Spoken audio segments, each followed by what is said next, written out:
Capítulo 1. El ADN basura, la materia oscura del genoma. Nuestro genoma contiene las instrucciones del funcionamiento de nuestras células y puede revelar la causa de muchas enfermedades.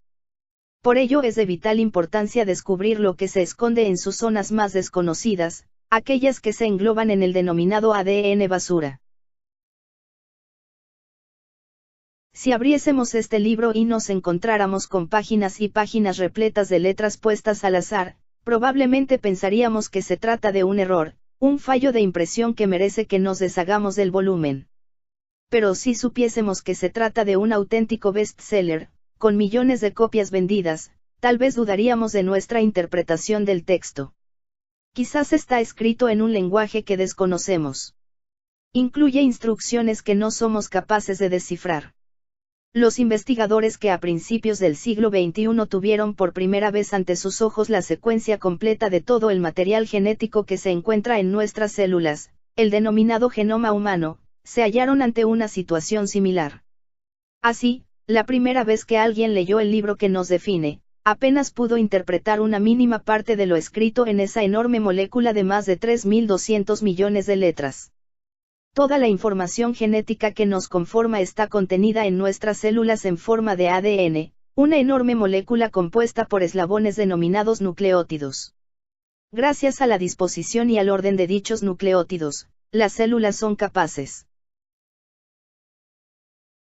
de realizar todas las funciones necesarias para que nuestro cuerpo funcione. En cierta forma, podría decirse que nosotros somos el relato de aquello que está escrito en nuestros genes, y por eso nos resulta tan importante conocer en profundidad la historia que contenemos. La ciencia ya ha sido capaz de identificar numerosos genes que controlan nuestros rasgos y muchos de nuestros instintos. Hemos localizado las regiones que, si se ven afectadas, causan enfermedades, e incluso hemos desarrollado técnicas que permiten cambiar lo que hay escrito en el genoma. Sin embargo, al igual que ocurre con la materia oscura del universo, apenas conocemos con precisión un 10% de la información o de la función de nuestro ADN. Aparentemente, el 90% restante se nos muestra como un remanente, sin sentido, que se ha mantenido generación tras generación sin ninguna función conocida. Es debido a esta percepción, que históricamente ha sido denominado ADN basura, una suerte de vertedero genético en el que encontramos las partes del genoma que son inservibles. Pero si bien la ciencia todavía no ha podido interpretar la funcionalidad de la mayoría de estas regiones, se está descubriendo cada vez con mayor precisión que éstas desempeñan un papel crucial a la hora de definirnos como organismos vivos. Desde la década de 1970, cientos de grupos de investigación de diversas partes del mundo han aunado sus esfuerzos para tratar de comprender el papel de toda esa basura genética que nuestras células han acarreado a lo largo de millones de años de evolución. Numerosos investigadores defendieron ya desde los inicios que la mayor parte de dicho ADN debe de existir con algún fin, puesto que de lo contrario habría desaparecido tras siglos de evolución. Ewen Bernie, uno de los líderes del programa científico cuyo objetivo es dilucidar la función del ADN basura, el proyecto ENCODE, llegó a afirmar que el término ADN basura era totalmente equivocado y que probablemente se llegaría a encontrarla función del 100% de este tipo de secuencias, una vez avanzaran los estudios pertinentes. Actualmente, se sabe con certeza que una parte del ADN no codificante de nuestro genoma cumple funciones que pueden ser claves para nuestro estado de salud o enfermedad y para nuestra capacidad de adaptación y evolución.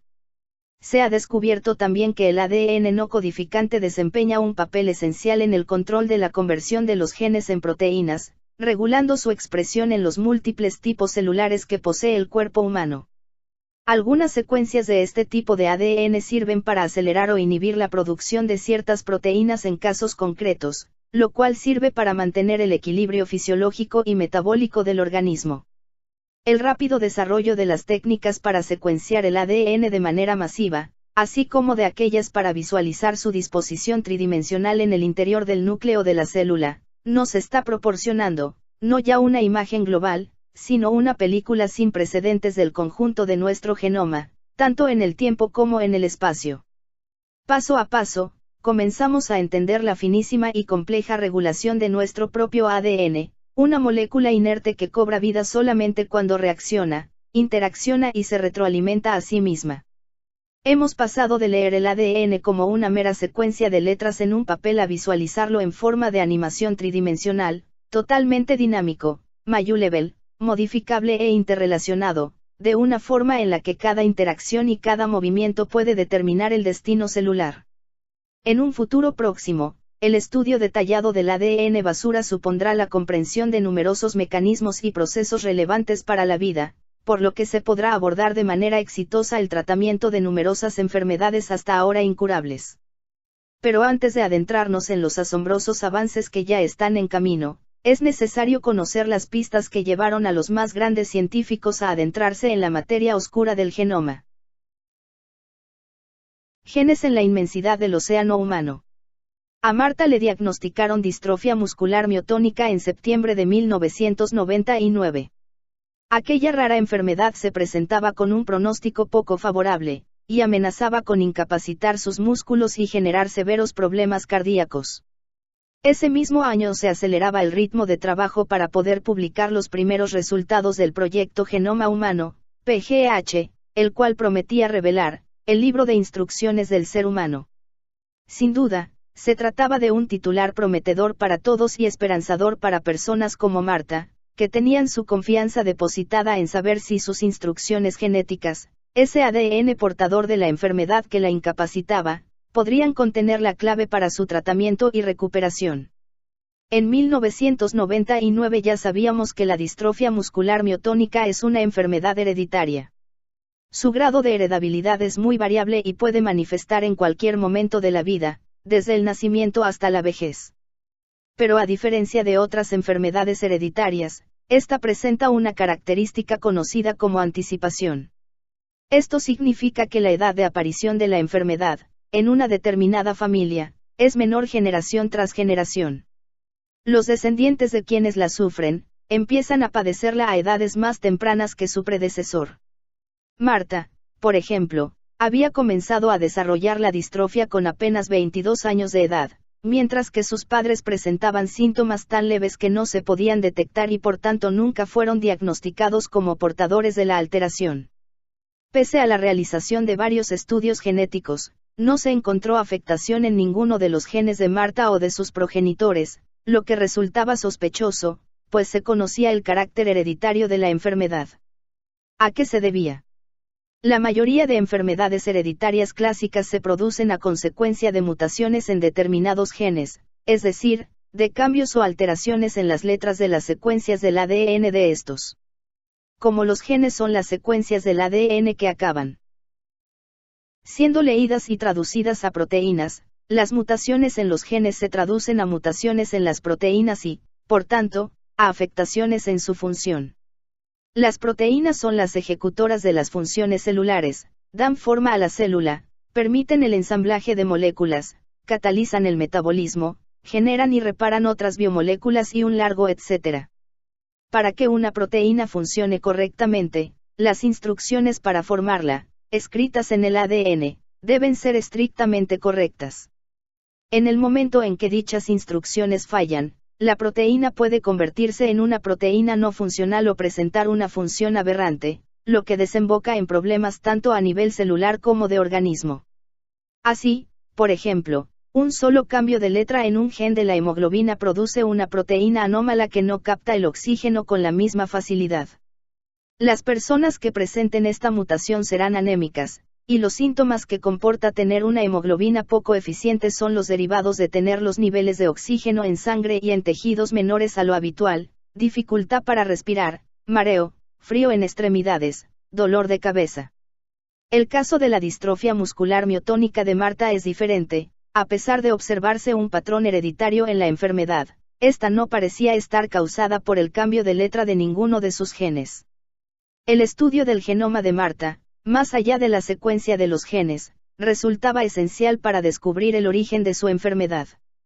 El proyecto Genoma Humano nos brindaba, al fin, la secuencia completa del ADN de nuestra especie. La finalización de este proyecto fue un verdadero hito histórico que se ensalzó en las portadas de las más prestigiosas revistas científicas y de los principales periódicos mundiales, y recibió titulares como el de Nuestra vida decodificada, o El libro de instrucciones del ser humano. Era lógico utilizar este tipo de símiles, ya que lo que esperábamos encontrar en nuestro material genético era el cifrado de nuestras cualidades físicas, características fisiológicas e incluso valores y pasiones, desde el color de nuestros ojos hasta nuestra propensión al alcoholismo. Todos y cada uno de esos rasgos residirían en nuestro ADN mediante su codificación en nuestros genes. Una codificación basada en un alfabeto de lo más sencillo, únicamente compuesto por 4 letras, A, T, G y C, las cuales son, químicamente, bases nitrogenadas, adenina, timina, guanina y citosina. Cada base va unida a un azúcar, la desoxirribosa, y a un grupo fosfato. El conjunto de base nitrogenada, azúcar y fosfato se denomina nucleótido, el cual hace las veces de unidad funcional de la larga molécula de ADN. Esta molécula forma una doble cadena enlazada por uniones entre pares de bases, de manera que siempre una A se une a una T, y una G a una C. Los humanos tenemos en el núcleo de cada una de nuestras células aproximadamente 3.200 millones de nucleótidos engarzados en una larga cadena, el ADN, que se dispone espacialmente formando la famosa doble hélice. Los distintos genes se disponen a lo largo de la cadena separados por regiones de ADN específicas. Cuando la célula se dispone a dividirse, las cadenas alcanzan un mayor grado de empaquetamiento y se forman los cromosomas. La molécula de ADN contiene una enorme cantidad de información potencial y es extremadamente larga. Si imaginamos nuestro ADN como una escalera de caracol en la que los peldaños fueran nucleótidos y cada peldaño estuviese separado del siguiente por 25 centímetros. Con la escalera de nuestro ADN, podríamos llegar de la Tierra a Marte. Utilizando otra analogía, si sabemos que el Quijote contiene aproximadamente 2 millones de caracteres, cada una de nuestras 200 billones de células presenta la abrumadora cantidad de 16.000 libros con la extensión del Quijote.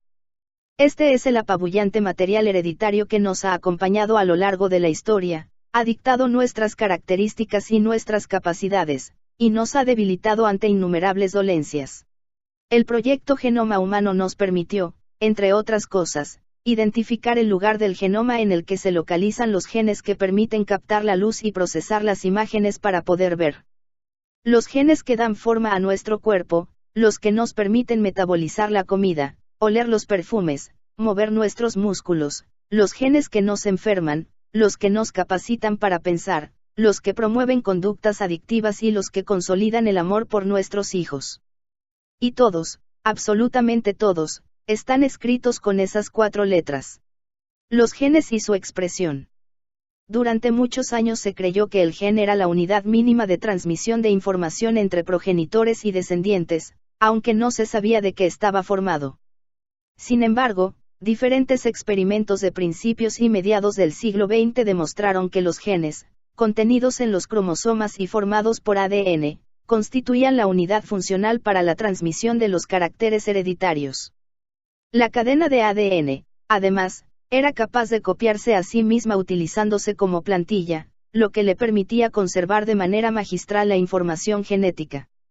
Paralelamente se confirmó también que los genes contenían la información que se traduce para formar proteínas. Esta concepción del gen, como aquella secuencia de ADN que puede transcribirse a proteínas, se ha ido refinando a medida que se han ido descubriendo nuevas características de los mecanismos hereditarios, incluyendo la regulación de dichos mecanismos por elementos contenidos en los propios genes. El lenguaje de la vida. Uno de los descubrimientos más apasionantes de la historia de la biología fue constatar que todos los organismos vivos de este planeta, desde las bacterias microscópicas hasta las secuoyas gigantes, desde los insectos hasta los seres humanos, guardan la información genética valiéndose del lenguaje del ADN, el cual se traduce a proteínas siguiendo unas reglas de lectura universales. Llegados a este punto, y sabiendo que el ADN sirve para codificar formas de vida de una diversidad tan amplia, cabría preguntarse qué significa realmente leer el ADN. ¿Cómo se traduce lo que hay escrito en él? El ADN está escrito en 4 letras, A, T, G y C. Las proteínas están escritas en 20 letras, los aminoácidos. El código que permite pasar del lenguaje del ADN al de las proteínas es el que se conoce como código genético. El hecho de que exista un lenguaje universal para todas las especies conocidas ha permitido el desarrollo de la ingeniería genética tal y como la conocemos hoy día. Actualmente podemos utilizar proteínas bacterianas para replicar y amplificar ADN de cualquier especie. Gracias a este lenguaje universal podemos comparar los genomas de distintas especies, analizando la similitud entre humanos con otros animales e incluso bacterias. Existen 3 procesos secuenciales que son básicos para que pueda darse y mantenerse cualquier forma de vida. Dichos procesos parten de la molécula de ADN y llegan hasta las proteínas. En primer lugar, se generan nuevas cadenas de ADN idénticas a la inicial gracias a la complementariedad de sus bases. Este proceso se conoce como replicación del ADN y lo llevan a cabo diferentes proteínas. Posteriormente, el ADN se transcribe a ARNM, ácido ribonucleico mensajero, gracias de nuevo a la acción de diferentes proteínas y a la complementariedad entre las bases, en otro proceso llamado transcripción del ADN. En tercer lugar, se producen proteínas a partir de ese ARNM mediante el proceso de la traducción. Esta secuencia de procesos es lo que se conoce como el dogma central de la biología. Los genes están dispuestos a lo largo de la molécula de ADN y llevan las instrucciones para formar una proteína. Estos genes son copiados a una molécula de ARN mensajero, ARNM, también formado por nucleótidos. Los ARNM pueden salir del núcleo y transmitir el mensaje que contienen y que dará lugar a las proteínas. Durante este proceso, la información cambia de soporte pero no de idioma, ya que continúa escrita en el alfabeto de 4 letras de los ácidos nucleicos, aunque el azúcar utilizado como esqueleto no es el mismo en el ARN que en el ADN. El ARN mensajero es una copia temporal del ADN que la célula puede utilizar sin alterar la información original.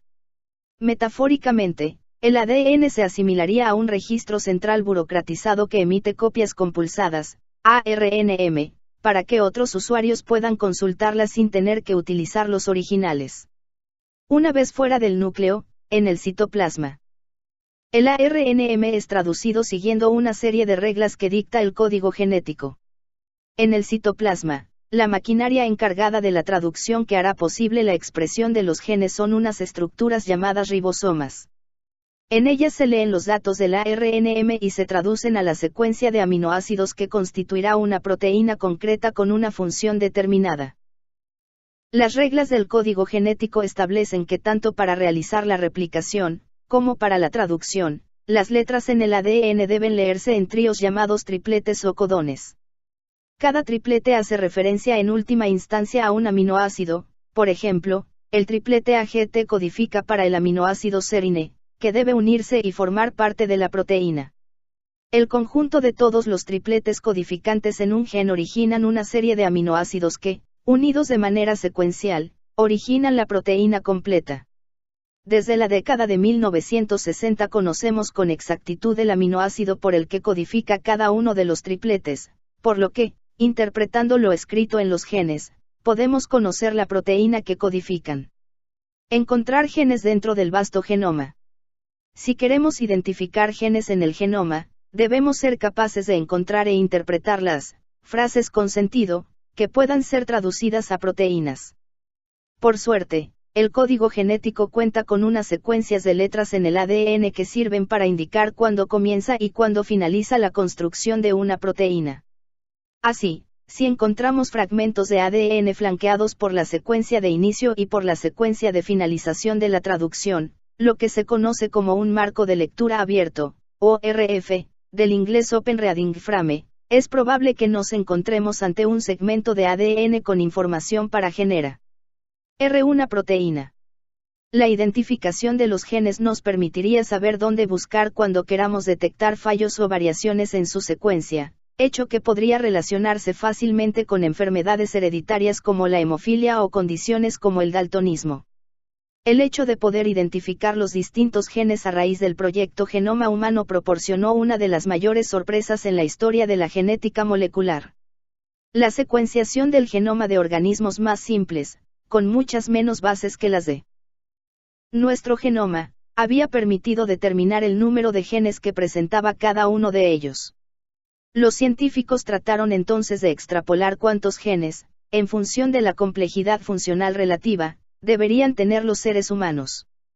La regla de 3 utilizada fue técnicamente simple, aunque poco precisa, ya que se especulaba con que el genoma humano contendría entre 40.000 y 120.000 genes. Los resultados, sin embargo, no fueron los esperados.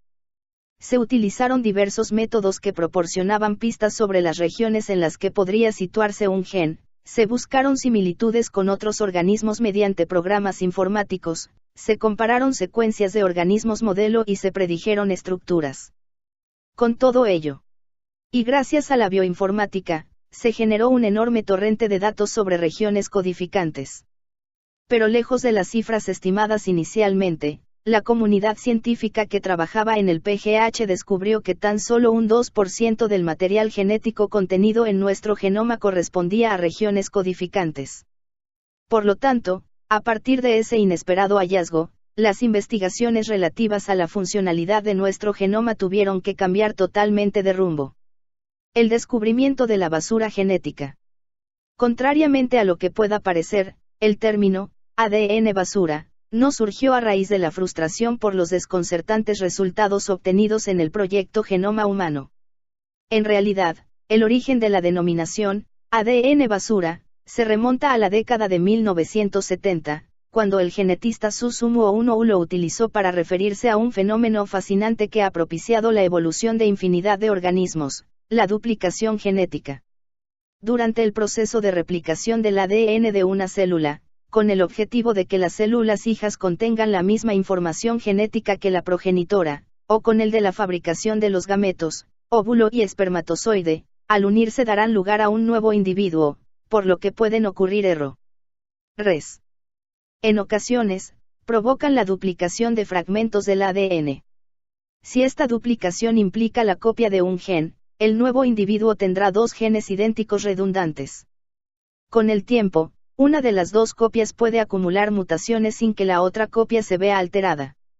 Si es así, la copia que se mantiene intacta sigue generando una proteína que ejerce su función original, mientras que la copia que se va modificando codifica para una nueva proteína que puede ejercer funciones distintas de la original. Sin embargo, lo más habitual es que las mutaciones que se acumulan hagan que el gen deje de ser funcional, en estos casos, se convierte en un pseudogen. Fue precisamente a estas secuencias, en cierta forma degeneradas, a las que Ohno se refirió como basura, aunque el término se extendió rápidamente y hoy incluye ADN no codificante, si bien sabemos que la mayoría de dicho ADN no es precisamente un desecho. En un enfoque más riguroso y actual, el ADN basura se refiere a cualquier secuencia de ADN que no desempeña una función en el desarrollo, la fisiología o en otra capacidad a nivel de célula o de organismo. En estas páginas nos referiremos como ADN basura a todo aquel ADN que no genera una proteína, aunque no por ello deba carecer de función biológica. La constatación de que el ADN basura era predominante en nuestro material genético, hizo necesario el desarrollo de nuevas técnicas, la invención de nuevas aproximaciones, la gestión y análisis de los datos y el enunciado de arriesgadas hipótesis para integrar toda la información en ese ADN no codificante y darle sentido biológico. En este punto se produjo un drástico cambio de paradigma. No se podían considerar funcionales únicamente las secuencias de los genes, se debía también analizar toda la basura genética, su disposición en el núcleo, y su interacción con otras regiones para comprender su función y el porqué de su conservación. Con esta significativa apertura de foco, todo lo establecido anteriormente se tambaleó. La ciencia estaba abriendo sus puertas a las fronteras de lo desconocido para, lenta pero irreversiblemente, conocer nuestra propia evolución y, tal vez, nuestro posible destino. ENCODE, el estudio del ADN oculto. Antes de la obtención de los resultados del proyecto Genoma Humano, parecía claro que los genes eran las estructuras y regiones que nos definían como individuos y como especie. Sin embargo, el descubrimiento del reducido número de genes necesarios para construir y mantener a una persona indujo un cambio de pensamiento hacia otra visión menos centrada en estos. De repente, las regiones de ADN más allá de los genes reclamaban su papel. En 2003, como continuación directa del PGH, un consorcio internacional creó el proyecto ENCODE, del inglés Encyclopedia of DNA Elements, con la finalidad de estudiar las secuencias de ADN que no formaban parte de genes.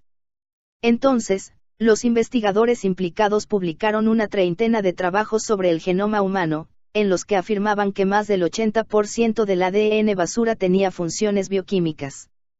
Sin embargo, los científicos que abanderaban el ENCODE barajaban, según algunos expertos en biología evolutiva, unas cifras muy altas de funcionalidad del ADN. Estos últimos se posicionaron en contra de los resultados arrojados por el proyecto y publicaron sus propias conclusiones. En uno de sus trabajos, Dan Graur calculó que solo un máximo del 25% del genoma podría ser funcional. Analizando el modo en el que las mutaciones afectan a una población, extrajo el concepto de carga mutacional, como la acumulación de mutaciones perjudiciales o nocivas. En el momento en el que esta carga supere un determinado umbral, la población se vería abocada a la extinción. Si tan solo un cuarto de nuestro ADN es de vital importancia para mantener nuestra integridad y el equilibrio en nuestro organismo, tendremos muchas más probabilidades de mantener nuestro genoma codificante libre de daños.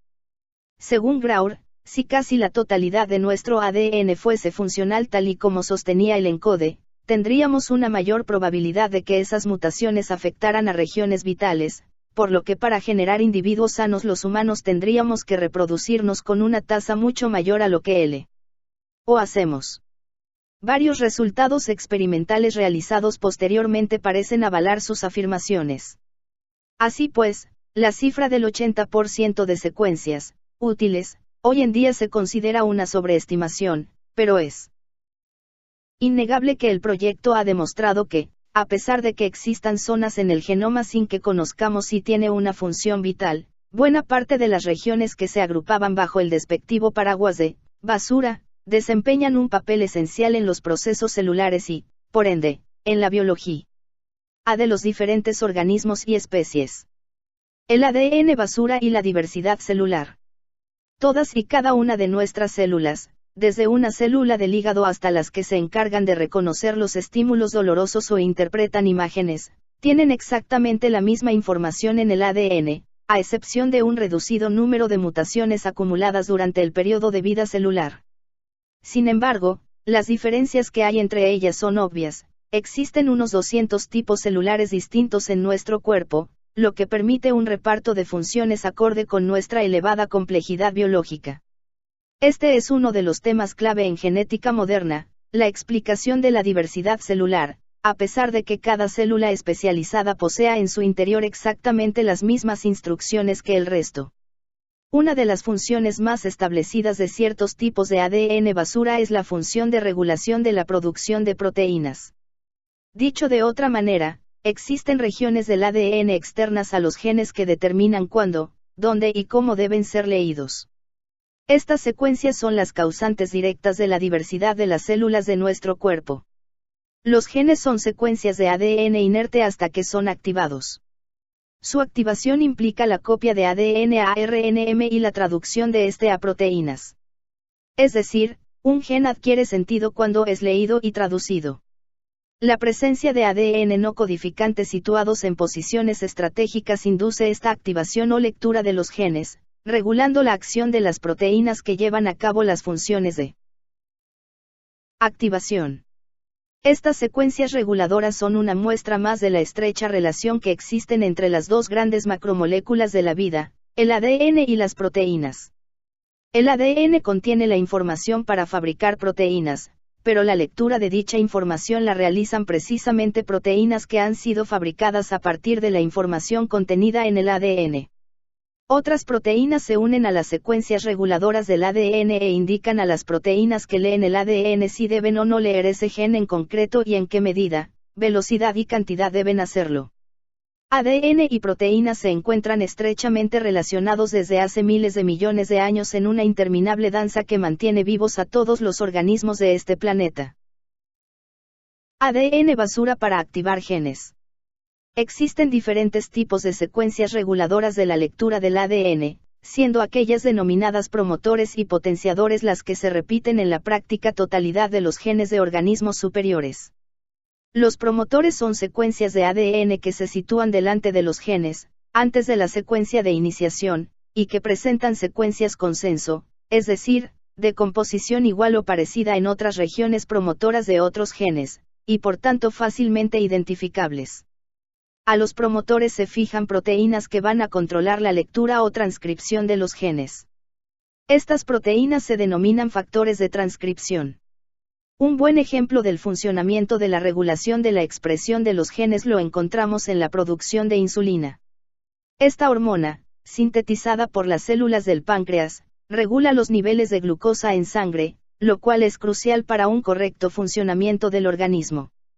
La producción de esta hormona debe estar altamente regulada, y de ello se encargan los factores de transcripción, que en este caso son bastante numerosos. Las mutaciones en una de estas proteínas reguladoras resultaría en una pérdida significativa de la actividad de la región promotora, lo que podría derivar en la aparición de diabetes tipo 2, patología en la que los niveles de glucosa en sangre están elevados respecto a los de un individuo sano. Los promotores pueden, además, tener marcas químicas que potencien o inhiban la unión de factores de transcripción, potenciando o inhibiendo de esta manera la activación de los genes. Estas marcas químicas son esenciales para decidir cuándo debe expresarse un gen y dónde debe expresarse. De hecho, cada tipo celular en nuestro organismo, dependiendo de su localización y del tejido que ocupe, debe expresar un conjunto de genes definido que le dota de una identidad celular clara. Elementos que refuerzan la expresión génica, los potenciadores.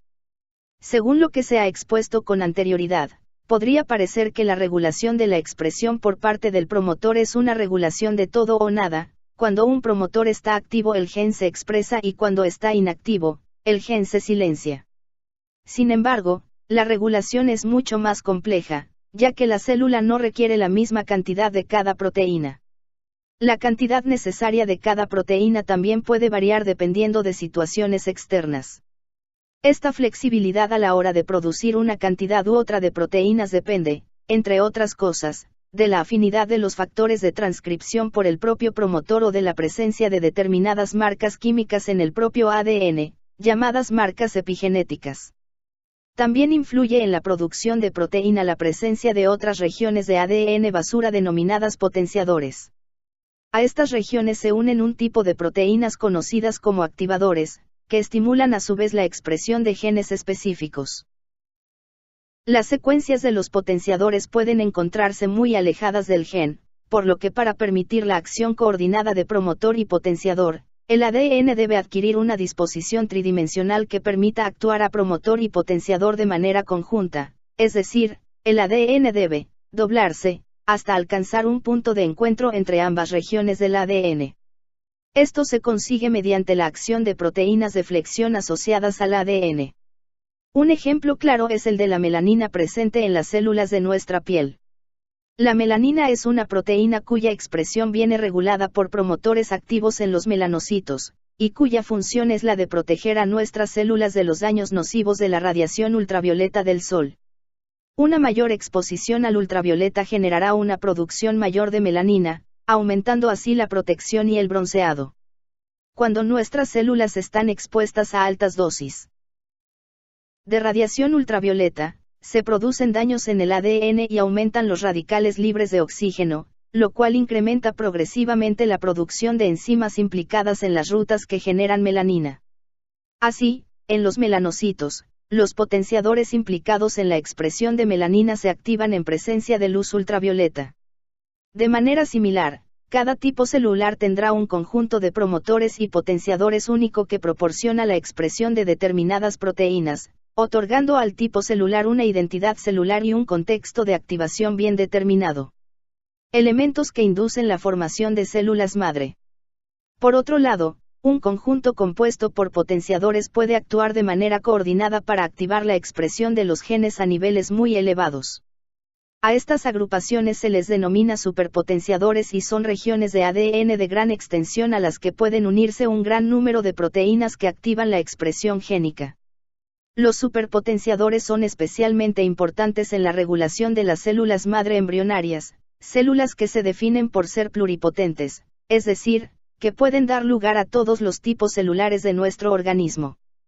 Es fácil comprender que las primeras divisiones en un cigoto deben de estar altamente reguladas, ya que la más mínima perturbación que haga variar el destino celular de una de las primeras células de nuestro cuerpo, podría tener consecuencias fatales.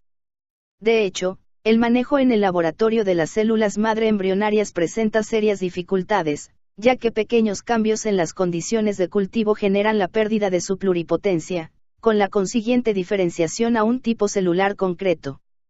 Para mantener la pluripotencia, las células madre embrionarias expresan unos reguladores especiales en enormes cantidades, los cuales se unen a los superpotenciadores para atrapar a las células. En esa condición en la que tienen la capacidad de diferenciarse a cualquier tipo celular. El descubrimiento de estos reguladores que mantienen la condición de célula madre le valieron, en 2012, el Nobel de Medicina al japonés Shinya Yamanake. Este consiguió lo que parecía imposible, lograr reprogramar células adultas que ya se habían diferenciado hasta células pluripotentes, cualidad que presentan las células madre. El hecho en cuestión abría un abanico inmenso de posibilidades para la ciencia, ya que esta tecnología sustituía la necesidad de utilizar células madre embrionarias en estudios de, por ejemplo, medicina regenerativa. Ahora se podrían obtener células pluripotentes a partir de cualquier tejido humano. Además, la técnica resultaba ser muy simple. Con un cóctel molecular de tan solo 4 factores podríamos revertir el destino celular a una etapa mucho más temprana y pluripotente. A estas células Yamanake las denominaría células madre pluripotentes inducidas, IPS en sus siglas en inglés, Induced Pluripotent Stem. Junto con su equipo, Yamanake había tomado células de la piel de ratones para introducir 4 genes cuidadosamente seleccionados. La expresión de estos genes inducía a las células a comportarse como células madre embrionarias, células pluripotentes, con la capacidad de diferenciarse en músculo, neuronas, adipocitos o cualquier otro tipo celular. Yamanake solo podía pensar que debía haber algún error, pero cada vez que su equipo repetía el experimento, funcionaba. Esos 4 genes, ACT3-4, SAX2, CMYC y KLF4, llamados Master Regulators o factores de Yamanake, pasarían a hacer historia en su conjunto. Su modo de actuación es dependiente de superpotenciadores. Una vez que son expresados estos 4 genes en el interior de la célula, se unen a superpotenciadores aumentando la expresión de genes capaces de establecer un estado de pluripotencia, incluida la expresión de los mismos 4 genes de Yamanake. Desde entonces, son muchos los laboratorios que se han enfocado en determinar qué tipos de células adultas podrían ser reprogramadas y en qué se podrían transformar las células IPS resultantes. El ADN basura y la compactación de la información genética. Las funciones del ADN no codificante no se limitan a la regulación de la transcripción de los genes, sino que este ADN además está implicado en la disposición celular del material hereditario. Nuestras células son células eucariotas. Contienen un núcleo, en contraposición a las procariotas, que carecen de él, y, por ello, las moléculas de ADN deben estar altamente compactadas dentro del núcleo celular. Si estiráramos cada molécula de ADN incluida en cualquiera de nuestras células mediría aproximadamente 2 metros de longitud. Sin embargo, esta debe estar compactada para tener cabida en el núcleo celular, que es 1000 veces más pequeño que una cabeza de alfiler. Por ello, es esencial tener un fino ajuste del plegamiento del ADN dentro del núcleo, lo que la molécula consigue envolviéndose alrededor de determinadas proteínas conocidas como histonas, de modo similar al que el hilo se envuelve alrededor de cilindros de cartón. Esto da estabilidad a su compactación y permite, entre otras cosas, la formación de cromosomas para poder llevar a cabo una correcta división del material genético sin correr riesgo de que ocurra algún fallo. La localización y la disposición de las histonas viene, en cierta medida, dictado por secuencias de ADN no codificante. Este es susceptible de modificarse químicamente, generando señales para conseguir una mayor o menor compactación de las histonas. Además, el hecho de que el ADN se envuelva más o menos compactado alrededor de las histonas genera cambios en su accesibilidad para ser transcrito. Imaginemos una región en la cual la molécula de material genético se aprieta mucho alrededor de las histonas, esto imposibilita que la maquinaria de transcripción llegue a estas regiones. Decimos, por lo tanto, que son regiones silenciadas, ya que pese a que contengan secuencias codificantes, estas no estarán accesibles para que los componentes de la célula los transcriban. Desentrañar los secretos del ADN basura. El hallazgo del ADN basura puso de manifiesto la enorme plasticidad de los genomas de organismos complejos, pasando de la concepción de que la complejidad viene dada por la cantidad de genes codificantes, a la idea de la existencia de varios mecanismos de regulación que dictan cómo, cuándo y dónde esos genes deben expresarse para dar un significado vital. El reto que ahora se nos presenta es conseguir técnicas eficaces para dar sentido e integrar todos los datos que nos llegan de secuencias no codificantes. ¿Qué ocurre en nuestro ADN ante determinada condición en un tipo celular concreto? ¿Qué regula qué? ¿Cómo se retroalimenta? Es ahora cuando necesitamos encontrar funcionalidad biológica real para todos nuestros genes, así como conseguir una imagen temporal y espacial del núcleo celular, en la que podamos identificar en cada momento la situación de todas y cada una de las regiones de ADN. Para ello, se están desarrollando técnicas que abren camino a un futuro que iluminará las regiones oscuras de nuestro ADN. Una de las técnicas más vanguardistas es la secuenciación masiva, llamada también Next Generation Sequencing, NGS. La NGS está permitiendo aumentar la rapidez con la que se secuencian moléculas de ADN y proporciona un avance enorme con respecto a las técnicas clásicas. Actualmente ya se está aplicando para el diagnóstico de enfermedades asociadas a variantes genéticas en regiones no codificantes, como la distrofia muscular miotónica, entre otras muchas. Para conocer bien nuestro genoma no solo es necesario descifrar las secuencias, sino también conocer la accesibilidad de esos fragmentos de material genético, pues así tendremos pistas de su actividad real. Las modificaciones químicas y de plegamiento del propio ADN, lo que conocemos como las marcas epigenéticas, juegan un importante papel en este sentido, ya que establecen patrones de actividad de diversos elementos. Existen varios proyectos cuyo objetivo es dilucidar el mapa completo de zonas susceptibles de sufrir modificaciones químicas del ADN de diversos órganos, células madre y células provenientes de pacientes con cáncer, con enfermedades neurodegenerativas y enfermedades autoinmunes. El grado de compactación del ADN y cómo las funciones del genoma se ven afectadas o incluso controladas por su organización espacial, son cuestiones vitales para poder desarrollar terapias efectivas para tratar patologías derivadas de la alteración de estos factores. En los últimos años se ha avanzado a pasos de gigante para conocer la disposición del ADN en el interior del núcleo, las regiones del genoma que se asocian y las que se aproximan de manera más precisa. Actualmente, ya son varios los laboratorios que disponen de la tecnología suficiente para montar y editar lo que podríamos llamar, la película del núcleo, de cada tipo celular, y en cada tiempo y condición. Dado que la regulación de las regiones codificantes requiere una determinada disposición del ADN basura, este modelo nos dará una capacidad predictiva que podría ser aplicada en medicina. El progreso de las diferentes técnicas de visualización 3D nos proporciona cada vez más herramientas para comprender las regiones desconocidas de nuestro ADN. Estas técnicas, además, permitirán realizar predicciones sobre sus modificaciones químicas y su disposición. Gracias a todos estos avances, pacientes con la dolencia que afecta a Marta podrán disfrutar de mejores diagnósticos y de posibles tratamientos. Hace unas décadas no se soñaba con que nada de esto fuera posible. El ADN basura, descubierto hace apenas medio siglo, comienza, por fin, a ocupar su verdadero lugar en la historia de la ciencia.